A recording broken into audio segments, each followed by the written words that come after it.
سچی بات سکھاتے یہ ہیں، سچی بات سکھاتے یہ ہیں، سچی بات سکھاتے یہ ہیں۔ بسم اللہ الرحمن الرحیم۔ معزز ناظرین، السلام علیکم ورحمۃ اللہ تعالی وبرکاتہ۔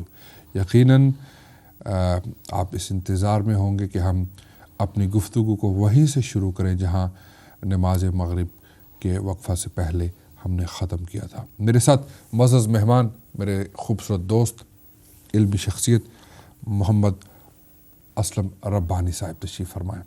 ربانی صاحب، یقیناً جہاں سے ہماری بات اللہ کی طرف جانے کا جو رستہ ہے، طریقہ کار کیا ہے کہ تاکہ ہم بھی اللہ کے نیک بندے بن سکیں، اس کے مقرب لوگوں میں ہمارا شمار ہو سکے، اس کے اولیاء کا ذکر کر کے ہم برکتیں تو حاصل کر سکتے ہیں اور کرتے ہیں، لیکن ہماری زندگی کس طرح تبدیل ہو جائے اور کس طرح اس میں بہتری آئے کہ ہم بھی اللہ کے اولیاء میں ہمارا شمار ہو سکے۔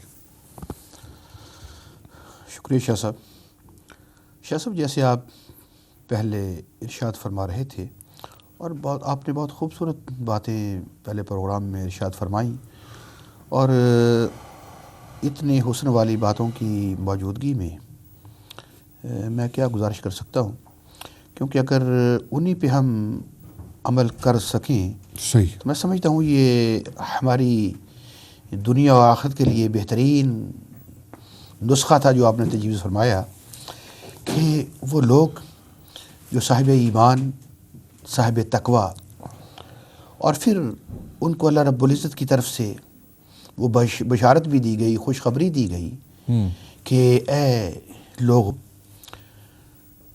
تمہاری دنیا اور آخرت کے لیے، اور پھر اس کے ساتھ ساتھ آیت کے آخری حصے پہ جو آپ نے بڑی خوبصورت بات آیت کے حوالے سے اور اس کے آخری حصے کو بیان فرمایا کہ یہ رب کا وعدہ ہے، کسی دنیا دار کا وعدہ نہیں ہے۔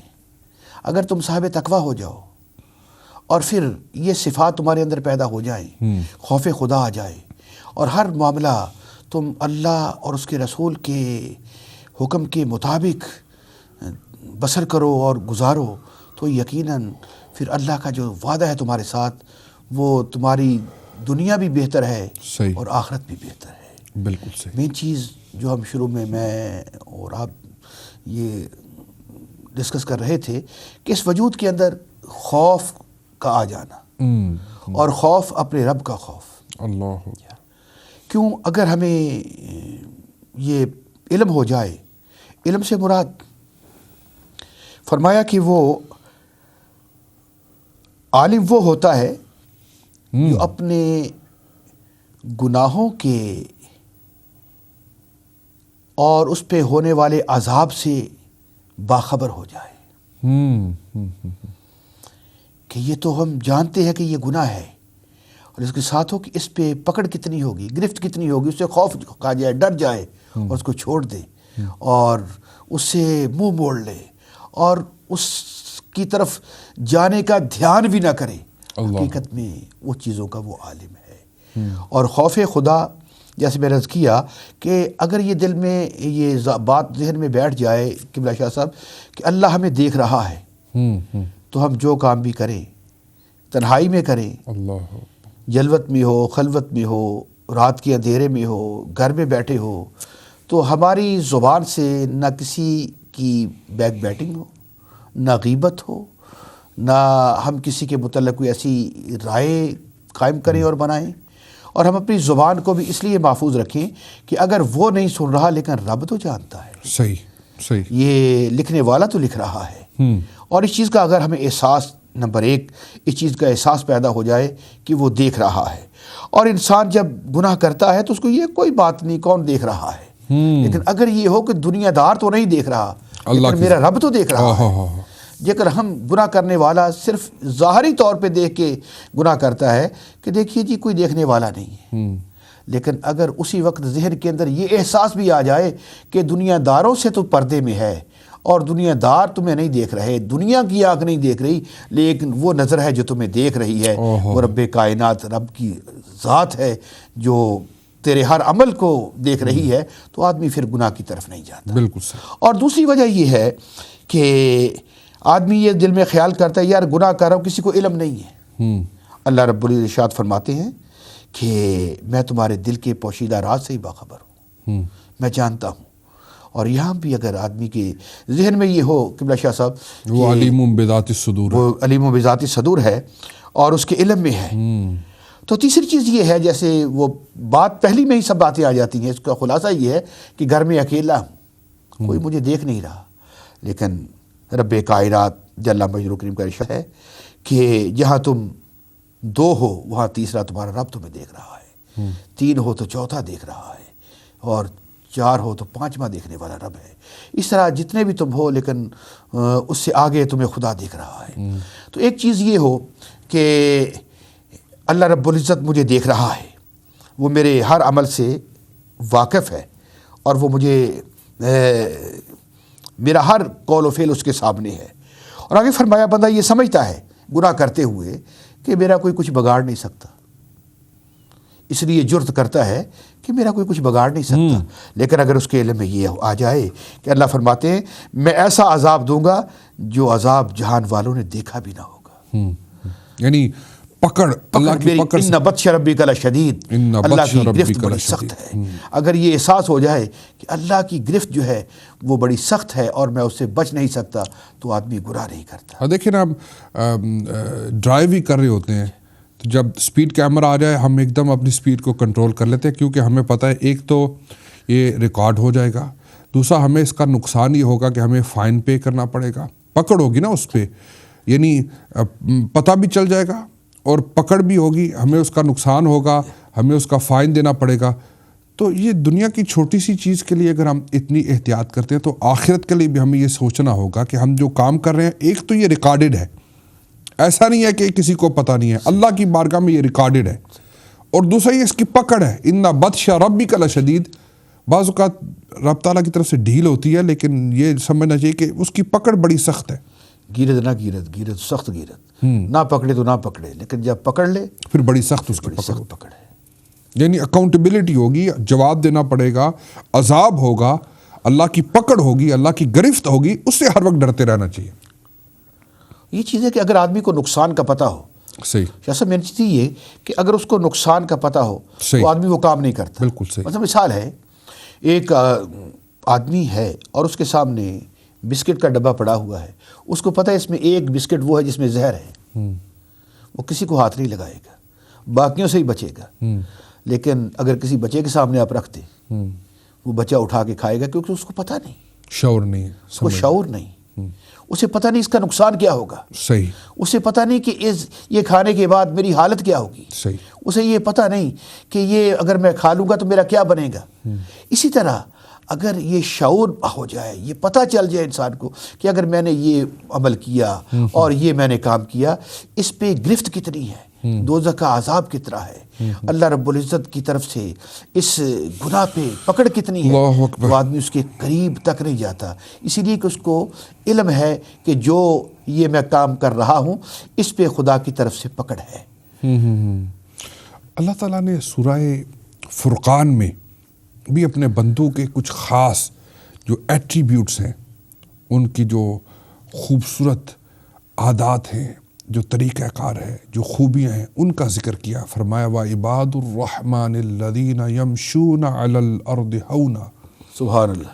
وَإِذَا خَاطَبَهُمُ الْجَاهِلُونَ قَالُوا سَلَامًا، کہ اللہ کے بندے وہ ہیں، رحمان کے بندے وہ ہیں کہ زمین پر آہستہ چلتے ہیں، یعنی بڑے وقار کے ساتھ، بڑے تمکنت کے ساتھ، تکبر کے ساتھ نہیں چلتے،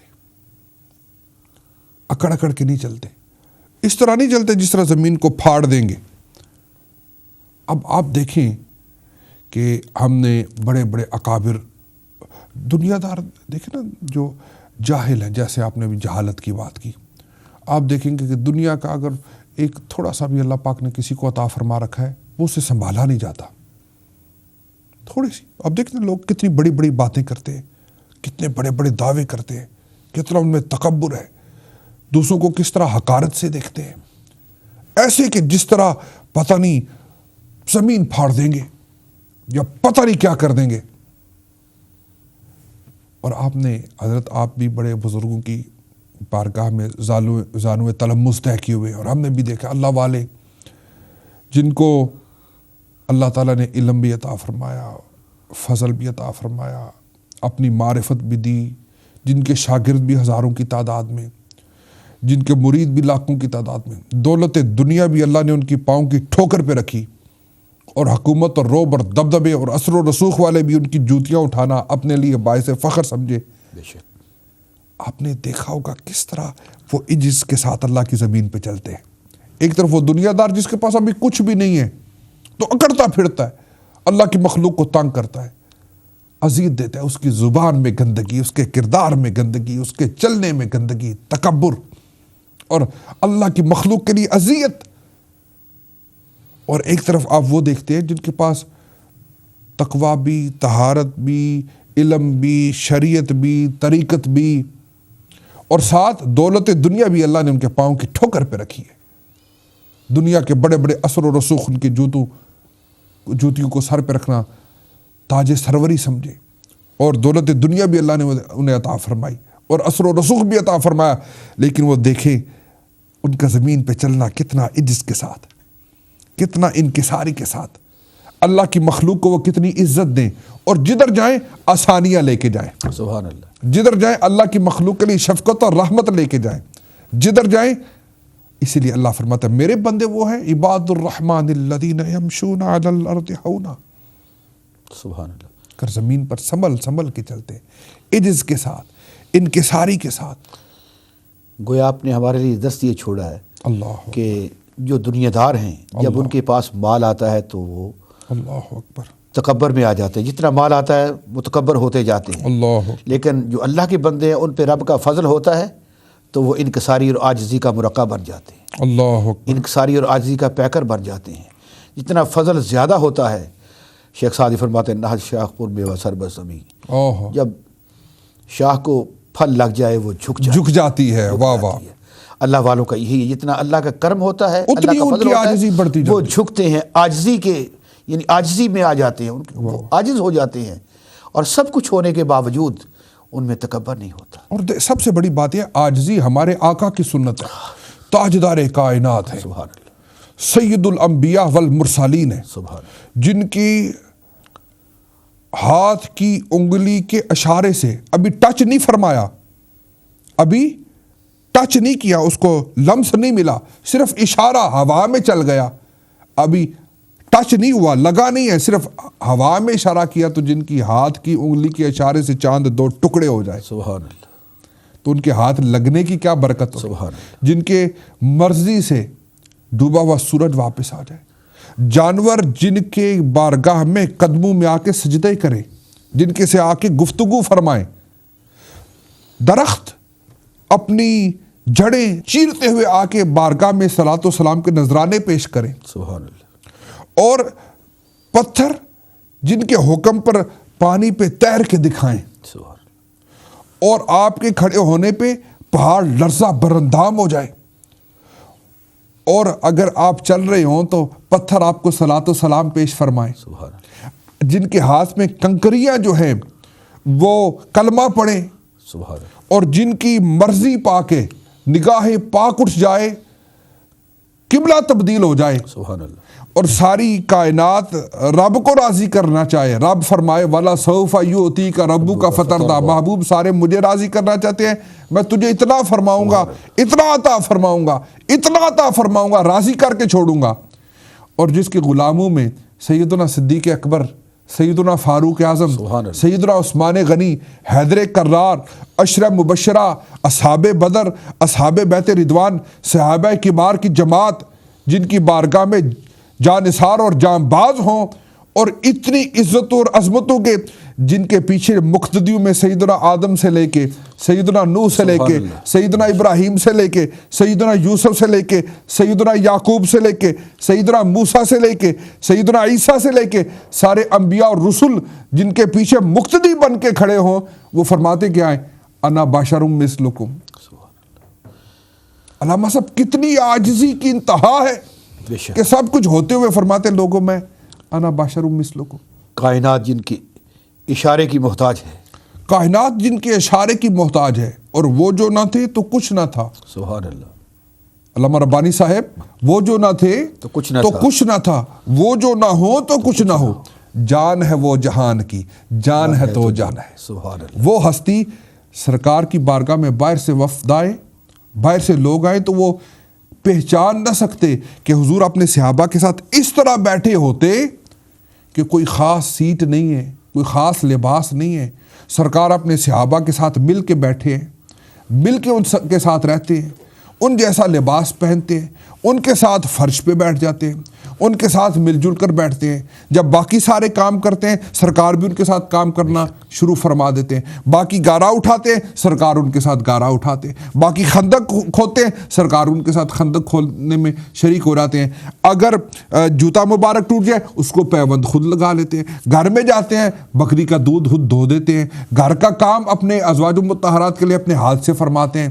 یعنی کوئی ایسا باہر سے آنا والا بندہ جب دیکھتا ہے تو وہ اسے پوچھنا پڑتا ہے کہ تاجدار کائنات کی ذات کون سی ہے. دنیا کے بادشاہ چھوٹا سا سٹیٹس مل جائے تو دور سے ہی پتہ چل جاتا ہے یہ حضرت صاحب ہے. جی لیکن سرکار کی بارگاہ ساری کائنات کے خالق کل نے آپ کو مالک کل بنا دیا. دونوں جہاں ہیں آپ کے قبضہ و اختیار میں.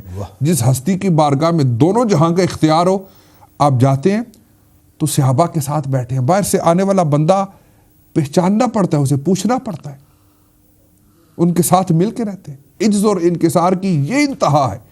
تو یہ ہمارے لیے بڑی مثال ہے، اس لیے کہ اللہ کو عاجزی پسند ہے، تکبر نہیں پسند. سرکار کا فقر بھی تو اختیاری تھا. واہ واہ. اور آپ اشارہ کرتے تو کیا، سبحان اللہ. لیکن یہ صرف اختیاری تھا، بعد میں آنے والوں کے لیے درس تھا. واہ واہ. گویا نبی صلی اللہ علیہ وسلم کی آپ نے یہ فرمایا کہ ہر عمل کے اندر بے شک اپنی امت کے لیے آپ نے سرکار نے اسوہ چھوڑا ہے، بے شک طریقہ چھوڑا ہے. واہ واہ. اور سرکار مدینہ علیہ السلام نے ہر عمل اپنے ہاتھ سے کر کے یہ بتا دیا کہ یہ کام کرنا، معاملات کرنا، اس میں کوئی آدمی یہ نہ سمجھے کہ کوئی یعنی ایسی بات ہے، بلکہ یہ سمجھے یہ تو سرکار کی سنت ہے. واہ واہ سبحان اللہ. اور اس میں حضرت دیکھیے حکمران وقت کے لیے بھی اسوہ چھوڑا. کیا بات ہے، سبحان اللہ. تو گھر میں یعنی خاوند ہونے کی حیثیت سے واہ واہ سبحان سرکار اللہ. کی تعلیمات موجود ہیں. واہ واہ. باپ ہونے کی صورت میں تعلیمات موجود ہیں، اور جنگ کے اندر سپہ سالار ہونے کی صورت میں سرکار کا اسوہ سامنے موجود ہے، اور مسجد نبوی میں امام ہونے کی صورت میں سرکار کا اسوہ موجود ہے. گویا جیسے آپ فرما رہے تھے سرکار نے ہر میدان کے اندر ہمارے یہ سرکار کی ذات مشعل راہ ہے. یعنی اللہ کے بندے وہ ہیں جو عاجزی والے ہیں. To be humble. اللہ کو عاجزی پسند ہے، انکسار پسند ہے، آدمیت پسند ہے. اللہ کو تکبر پسند نہیں ہے، بڑائی پسند نہیں ہے. اب نماز پڑھتے ہیں تو کہتے ہیں اللہ اکبر، بار بار کہتے ہیں نا کہ وہی بڑا ہے، سب سے بڑا ہے. تکبر عزازیل را خار کرت. یہ تکبر ہے جس نے اس کو بھی خراب کیا. اور اس لیے شیخ سعدی فرماتے ہیں کہ اگر تو کامیابی چاہتا ہے تو تکبر نہ کر، اور اگر تکبر کرے گا ایک دن تو تکبر کی وجہ سے وہ یعنی ذلت اٹھائے گا. عزت جو ہے وہ تکبر نہ کرنے میں ہے، اور متکبر آدمی کبھی عزت حاصل نہیں کر سکتا. بالکل صحیح، بالکل صحیح. اور پھر ہمیں جو سرکار کی زندگی سے اور بزرگوں کی زندگی سے اور قرآن کی اس آیت سے یہ پتہ چلا اللہ کو عاجزی والے پسند ہے، تکبر والے، اپنی بڑائی کرنے والے پسند نہیں ہیں. سب کچھ ہو کے عجز اور انکسار. اور اس حد تک کہ وَإِذَا خَاطَبَهُمُ الْجَاهِلُونَ قَالُوا سَلَامًا. خود تو وہ کسی کو ایذا دیتے نہیں ہیں، خود تو کسی عجز کے ساتھ رہتے ہیں، انکساری کے ساتھ رہتے ہیں، آدمیت کے ساتھ رہتے ہیں. بڑے ہو کے چھوٹے بن کے رہتے ہیں، بڑے ہونے کے باوجود چھوٹے بن کے رہتے ہیں. سب کچھ ہونے کے باوجود فقر اختیار کرتے ہیں. لیکن اگر کوئی وَإِذَا خَاطَبَهُمُ الْجَاهِلُونَ، اور اگر کوئی جاہل ان کے ساتھ تکرار کرتا ہے، خلاف ادب بات کرتا ہے، ناشائستہ بات کرتا ہے، ایذا دینے والی بات کرتا ہے. چلو خود تو کسی کو تنگ نہیں کرتے، لیکن اگر کوئی ان کو تنگ کرے تو پھر کیا کرتے ہیں؟ قالوا سلاما، کہتے ہیں سلامتی ہو. جاہلوں کے ساتھ لڑنا نہیں شروع کر دیتے، جھگڑنا نہیں شروع کر دیتے، تکرار کرنا نہیں شروع کر دیتے، مجادلہ نہیں شروع کر دیتے، بلکہ سلام کہہ کے گزر جاتے ہیں. سبحان اللہ. یعنی اپنی عزت کو بچا کے گزر جاتے ہیں. برائی کا بدلہ بھی برائی سے نہیں دیتے، جہالت کا بدلہ جہالت سے نہیں دیتے اللہ کے بندے، بلکہ جاہل کی جہالت کے جواب میں بھی سلامہ ہی کہتے ہیں، سلامتی کہتے ہیں. سلام کہہ کے گزر جاتے ہیں، حق بات کہتے ہیں، صحیح بات کہتے ہیں اور سلام کہہ کے گزر جاتے ہیں. مجھے ایک بڑی پیاری بات یاد آئی. دیکھنا اللہ والے خود تو کسی کو تنگ نہیں کرتے، اگر کوئی تنگ بھی کرے تو اس کی برائی کا جواب برائی سے نہیں دیتے، اس کے ظلم کا جواب ظلم سے نہیں دیتے، بلکہ اس کے ظلم، اس کے جبر کے جواب میں بھی سلامہ، سلامتی کہتے ہیں، گزر جاتے ہیں. سلام کہہ کے، سلام آف ڈپارچر، سلام کہہ کے ڈپارٹ کر جاتے ہیں، چھوڑ جاتے ہیں، نکل جاتے ہیں، گزر جاتے ہیں، اپنا دامن بچا کے گزر جاتے ہیں. الجھتے نہیں ان سے. الجھتے نہیں. یعنی کسی کو تنگ کرنا تو دور کی بات ہے، کوئی تنگ بھی کرے تو اس کو تنگ نہیں کرتے. حضرت مجھے بڑی پیاری بات ہے، امام زین العابدین شہزادہ رسول امام حسین علیہ السلام کے نواسے، اس سے بڑی عزت کی بات کیا بات ہے. سید العابدین امام زین العابدین جو کربلا کے مسافر، کربلا کے وٹنس، کربلا کے راوی، بے شک، اور جن کے نانا تاجدار کائنات، سبحان اللہ، اور جن کی نانی سیدہ فاطمۃ الزہرا، سیدہ خدیجۃ الکبریٰ، مولا علی کے نور نظر، سیدہ فاطمۃ الزہرا کے دل کا چین، امام حسین کے صاحبزادے آپ کے بیٹے امام سیدنا زین العابدین. آپ کے پاس ایک شخص آیا اور اس نے ایک آدمی کی شکایت کی. حضور فلاں آدمی آپ کے بارے میں یہ بڑی بری بات کہہ رہا ہے، فلاں آدمی آپ کے بارے میں یہ بڑی گھٹیا بات کہہ رہا ہے، اس بات کو آپ کے ساتھ منسوب کر رہا ہے، آپ کے خلاف یہ بات کر رہا ہے. آپ نے فرمایا اچھا. فرمایا مجھے اس شخص جو میرے ساتھ دشمنی کا اظہار کر رہا ہے، میرے بارے میں بری بات کہہ رہا ہے، میرے بارے میں بری بات منسوب کر رہا ہے، مجھے اس کے پاس لے چلو.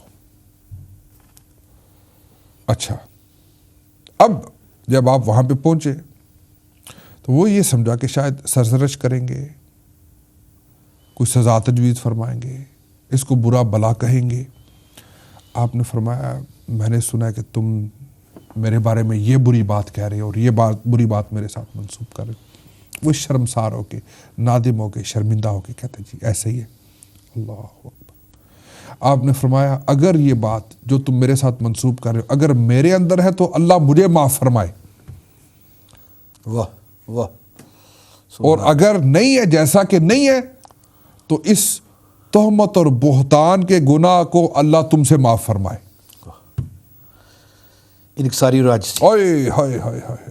جیسا مجھے امام جعفر صادق کی بات یاد آ کیا بات ہے، سبحان اللہ. اسی خاندان سے امام جعفر صادق، امام باقر کے صاحبزادے، امام باقر، امام زین العابدین کے بیٹے امام باقر، اور امام باقر بیٹے امام جعفر سے صادق. یہی عرض کر رہا ہوں کہ امام زین العابدین کے پوتے واہ. امام جعفر صادق. سبحان اللہ.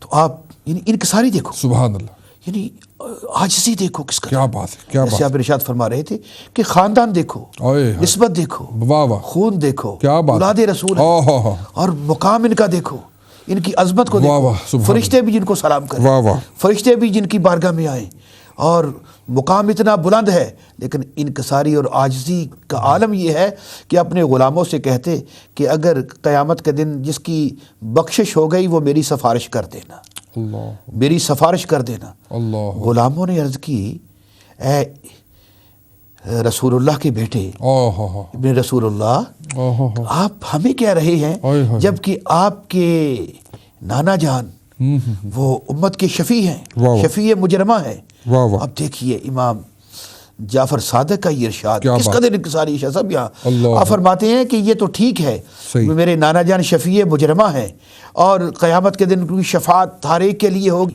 لیکن بات یہ ہے کہ وہ اعمال کہاں سے لاؤں کہ قیامت کے دن نانا جان کو منہ دکھا سکوں.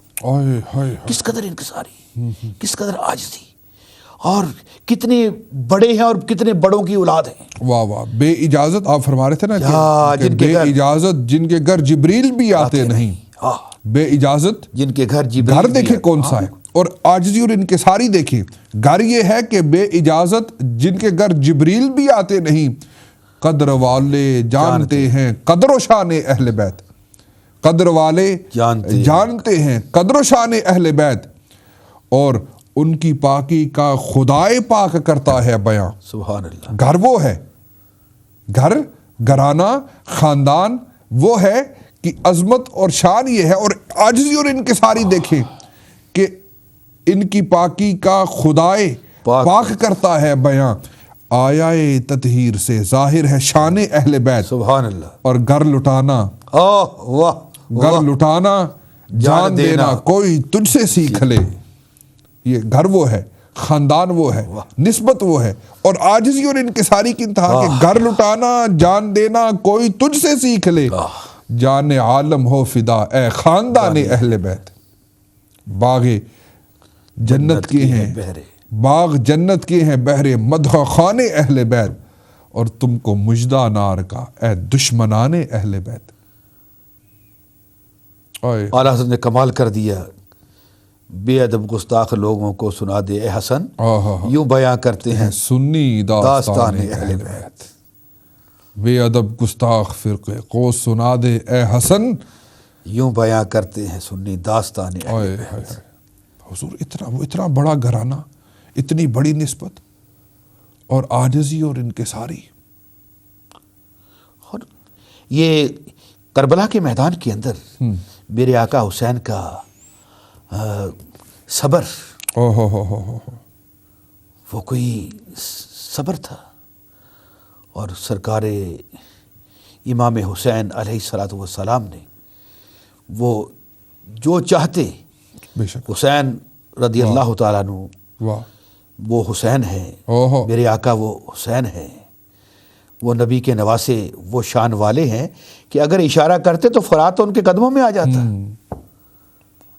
فرات تو ان کے قدموں میں آ جاتا, جن کے نانا کے اشارے سے چاند دو ٹکڑے ہو جائے, ڈوبا ہوا سورج واپس آ جائے, اور پھر اشارے سے رخ جو ہیں وہ ان کے قدموں میں حاضر ہو جائے. تو حسین بھی تو انہیں کا نواسا تھا. تو کربلا کے میدان کے اندر امام حسین, جو لوگ کہتے ہیں کہ امام حسین نے کربلا میں پانی کا یہ کہا, مجھ کو تو اختلاف ہے لوگوں کی بات سے, مانگا تھا کب حسین نے پانی فرات سے, وہ اگر چاہتے تو وضو کر سکتے تھے آب حیات سے, اس لیے کیا خون سے وضو ملنا تھا ذات سے. امام حسین کربلا کے میدان کے اندر بھی صبر کی انتہا ہے, شجاعت کا پیکر, عظمت کا مینارہ, اور وہ عظمتوں اور وہ شان والا نواسہ مصطفیٰ کہ سب کچھ قربان کر دیا, لیکن بتا دیا کہ لوگوں میں سب کچھ قربان کر رہا ہوں اس لیے کہ نان مصطفیٰ علیہ السلام نے فرمایا تھا دو ہی چیزیں چھوڑ کے جا رہا ہوں, ایک رب کا قرآن ہے, دوسری اہل بیت. اور جب ہم قرآن پڑھتے ہیں تو قرآن اہل بیت کی محبت کا درس دیتا ہے. شاہ صاحب جب اہل بیت کو دیکھتے ہیں تو اہل بیت نے نیزے کی نوک پہ بھی قرآن پڑھ کے سنا کہ یہ وہ گھرانہ ہے, سر کٹ گیا لیکن نیزے کی نوک پہ قرآن کی تلاوت ہوتی رہی. سبحان اللہ. تو بات اب اسی گھرانے کی تعلیم دیکھیں. میں اب یقین کریں جسم کے رونگٹے کھڑے ہو جاتے جب اہل بیت رسول کا ذکر آتا ہے. اگر ایمان دل میں سلامت ہے تو, اگر ان کی محبت نہیں تو ایمان ہی نہیں. امام جعفر صادق, امام باقر کے صاحبزادے, جو امام زین العابدین کے, جو امام حسین کے, جو مولا علی کے, حضرت سیدہ فاطمہ الزہرا کے, اور پھر تاجدار کائنات کے ساتھ. اور آپ کیا کہتے ہیں, آئے ہائے ہائے, فرماتے میں وہ اعمال کہاں سے لاؤں جو سرکار کی بارگاہ میں کھڑا ہو سکوں. انکسار. اور یہ تو ہے ان کے دن کا حال کہ عاجزی کے ساتھ رہتے ہیں, انکساری کے ساتھ رہتے ہیں. کوئی زیادتی بھی کرے تو اس کے ساتھ الجھتے نہیں ہیں, قالوا سلاما، بس سلامتی کہہ کے گزر جاتے ہیں. اور ان کی راتوں کا حال کیا ہے؟ والذین یبیتون لربہم سجدا وقیاما، جن کی راتیں دن تو اس طرح گزرتے ہیں عاجزی میں، انکساری میں، لوگوں کی خدمت میں، لوگوں کی اذیت پہ بھی صبر کرنے میں. وہ جفا کرتے رہے اور ہم وفا کرتے رہے. کسی کی جفا کو اور ظلم کو اور جبر کو بھی دیکھ کے فرماتے ہیں وہ جفا کرتے رہے اور ہم وفا کرتے رہے. وہ جفا کرتے رہے اور ہم وفا کرتے رہے، اپنے اپنے فرض کو دونوں ادا کرتے رہے. کسی کی جفا کا جواب بھی وفا سے دیتے.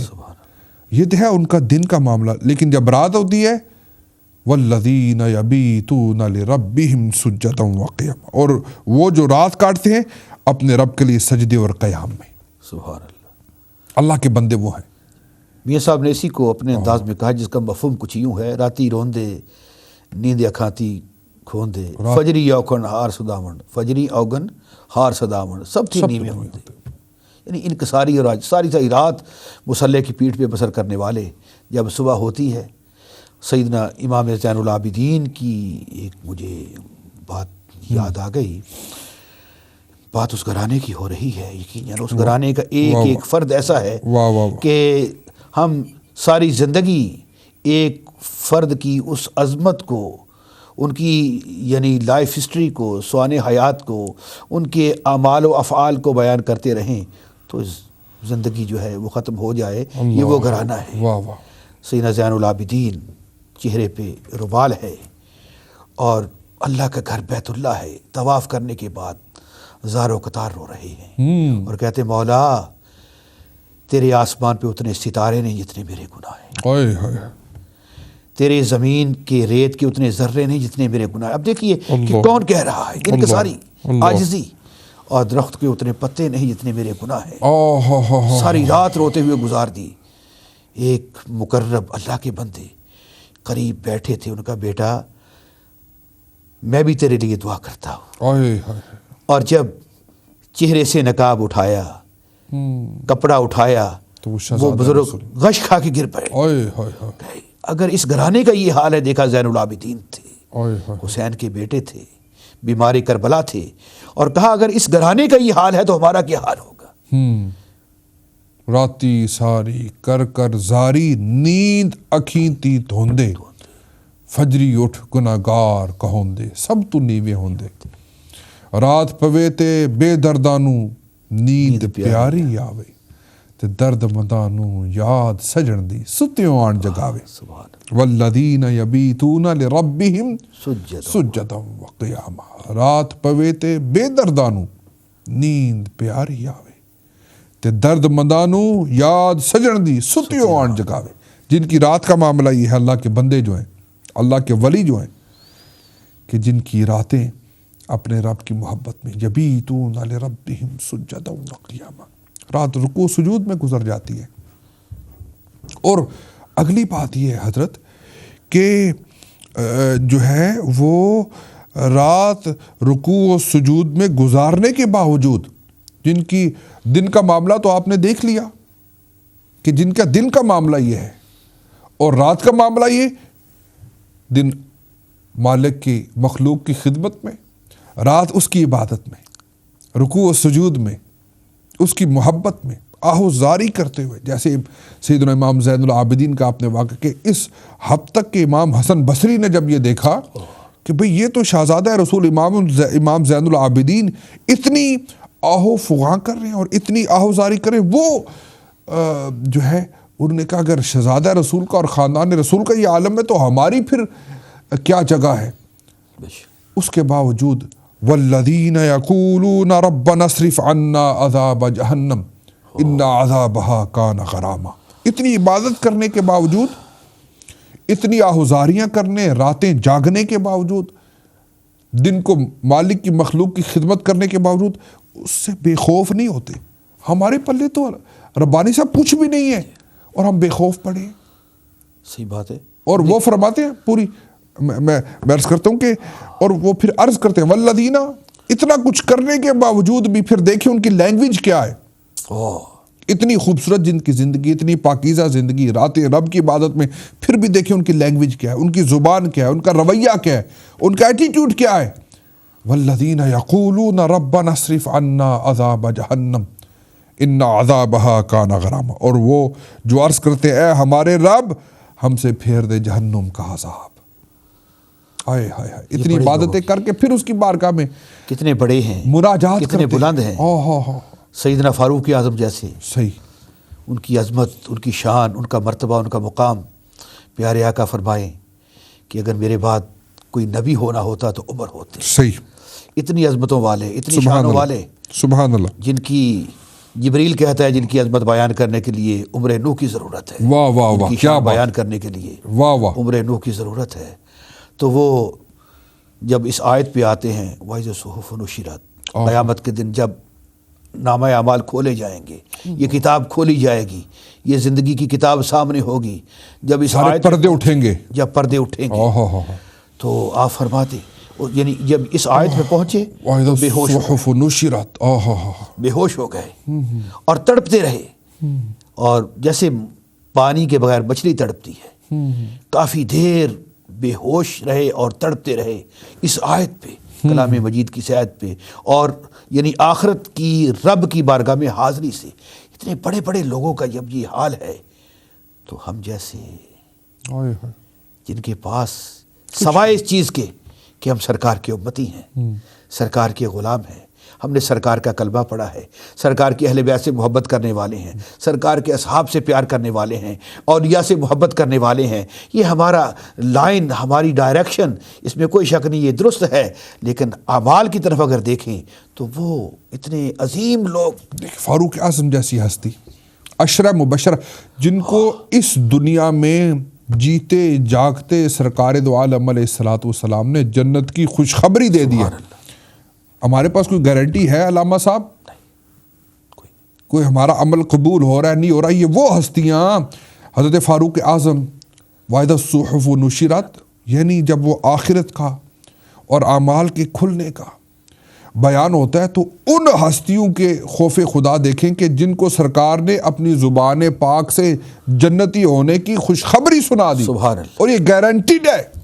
رضی اللہ عنہم ورضوا عنہ. سبحان، قرآن کی آیتیں جن کی شان میں نازل ہوتی ہیں، اور حضور نے جن کو دنیا میں جیتے جاگتے جنت کے محلوں کی خوشخبری سنا دی. سبحان اللہ. انہیں اتنا اللہ کا خوف ہے، اتنی اللہ کی خیشیت ہے، رب کی اتنی حیا ہے، رب کی بارگاہ میں اس طرح وہ اتنے نیک اعمال کرنے کے باوجود وہ اس طرح تڑپتے. ہم نے تو نہ اللہ کے حقوق ادا کیے. حضرت فاروق اعظم رضی اللہ تعالیٰ عنہ کو پتہ چلا کہ مدینہ شریف میں ایک بہت ضعیف، بہت کمزور، بیمار اور عمر رسیدہ خاتون ہے. آپ کو جو ہی پتہ چلا آپ نے بڑی خبر گیری فرماتے تھے لوگوں کی. آپ کو پتہ چل گیا کہ مدینے میں ایک خاتون ہے، کوئی اس کا دیکھ بھال کرنے والا نہیں ہے، کوئی ان کی ضروریات کو پورا کرنے والا نہیں. ہیں بھی نابینا، ہیں بھی عمر رسیدہ، بہت ضعیف ہیں، کمزور بھی ہیں، بیمار بھی ہیں، اور کوئی دیکھنے والا بھی نہیں ہے. آپ کو جو ہی پتہ چلا تو آپ اس کے گھر چلے گئے. آپ گئے تو حیران پریشان رہ گئے کہ گھر بڑا صاف ستھرا ہے، گھڑے میں پانی پڑا ہوا ہے، کھانا تیار موجود ہے، صفائی گھر کی اچھی طرح سے ہوئی ہے. تو آپ نے گھر کا جب نقشہ دیکھا تو کہا پتہ نہیں چلتا کہ یہ گھر ایسا ہے جس کی دیکھ بھال نہ ہوتی ہو. یہاں تو ہر چیز ان پلیس ہے، ہر چیز کا بڑا اہتمام ہے. چلیے، آپ نے پوچھا ماں میں نے پتہ چلا تھا آپ بوڑھی ہیں، ضعیف ہیں، آپ کی دیکھ بھال کرنے والا نہیں، لیکن میں تو یہاں پہ آ کے میرے گھر سے اچھی آپ کے گھر کی صفائی ہے، پانی موجود ہے، کھانا موجود ہے، صفائی ساری ہوئی ہے. کہا بات تو ایسے ہی ہے، میرا کوئی بھی دیکھ بھال کرنے والا نہیں، پر اللہ خوش رکھے پتہ نہیں صبح فجر سے بھی پہلے اور پہلی پو پھٹنے سے بھی پہلے کوئی اللہ کا بندہ آتا ہے، مجھے پتہ نہیں ہے وہ کون ہے، میں جانتی نہیں ہوں وہ کون ہے. لیکن وہ آتا ہے میرے گھر میں جھاڑو لگاتا ہے, میرے گھر کی صفائی کرتا ہے, تازہ پانی جو ہے وہ گھڑے میں ڈال کے کھانا تیار رکھ کے پوری ضروریات, پھر فجر کے نماز سے پہلے پہلے وہ اللہ کا بندہ غائب ہو جاتا ہے.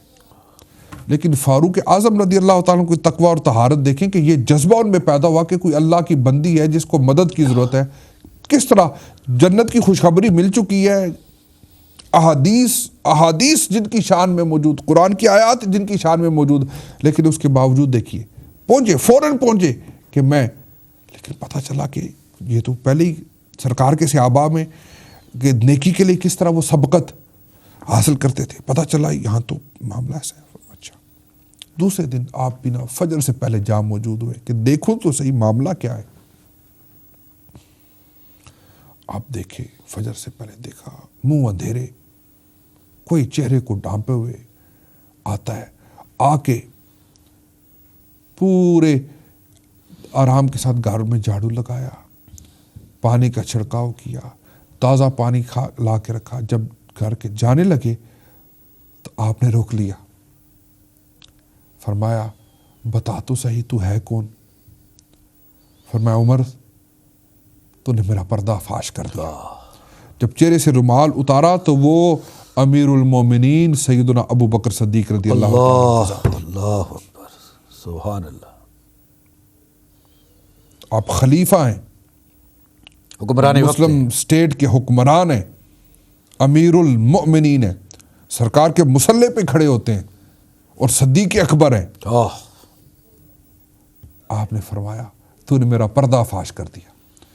یہ ہستیاں جناب فاروق اعظم رضی اللہ تعالیٰ عنہ کی اور جناب صدیق اکبر رضی اللہ تعالیٰ عنہ کی, یعنی اس حد تک تقویٰ و طہارت, اور یہ ان کے جو ہیں وہ فضائل ہیں.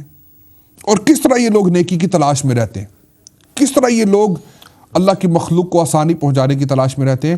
اور اتنے اعمال کرنے کے باوجود علامہ ربانی صاحب سیدنا فاروق اعظم گھاس کا ایک تنکا اٹھا کے روتے ہیں, زار زار زار روتے ہیں, اور کہتے ہیں کاش میں یہ گھاس کا تنکا ہوتا, میری ماں نے مجھے جنا ہی نہ ہوتا. اتنا خوف خدا, اتنی اللہ کی خیشیت, اس کی پکڑ سے اتنا ڈر, روز حشر اس کی بارگاہ میں حاضر ہونے کا کہ گھاس کا ایک تنکا پکڑ کے کہتے ہیں کہ کاش میں گھاس کا تنکا ہوتا. ام المومنین سیدہ طیبہ عائشہ صدیقہ رضی اللہ تعالیٰ عنہ, آپ فرماتی ہیں جب سے رسول اللہ صلی اللہ علیہ وسلم نے قبر کی رات کا بیان فرمایا ہے, اس وقت سے رات کی نیندیں ختم ہو گئی. اور اس قدر روتی ہیں آپ, اس قدر روتی ہیں ام المومنین کہ بعض اوقات یہ زبان سے کہتی کاش میں پیدا ہی نہ ہوئی ہوتی تاکہ قیامت کی اس جواب سے بچ جاتی. اس قدر خوف خدا. حالانکہ ام المومنین سارے مومنوں کی ماں ہے.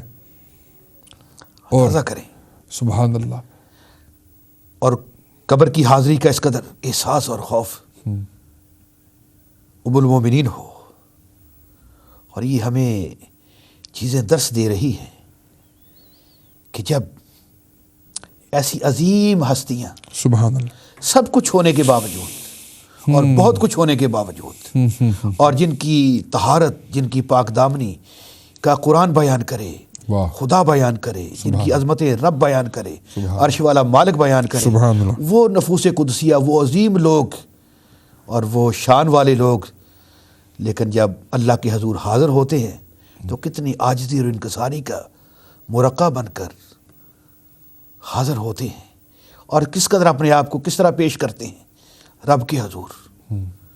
اور ایک ہم ہے کہ کچھ بھی نہ ہونے کے باوجود,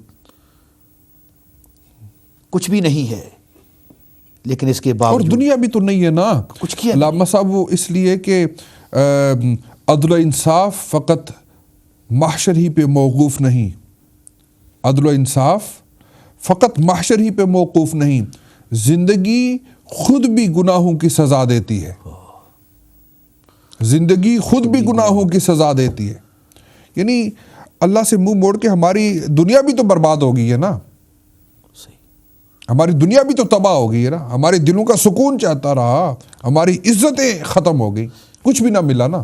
وہی جو آپ نے شروع میں بیان فرمایا تھا کہ پھر اللہ رب العزت کی بشارتیں کن لوگوں کے لیے ہیں؟ صحیح. جہاں سے آپ نے شروع فرمایا تھا، ابتدا کی تھی، صحیح.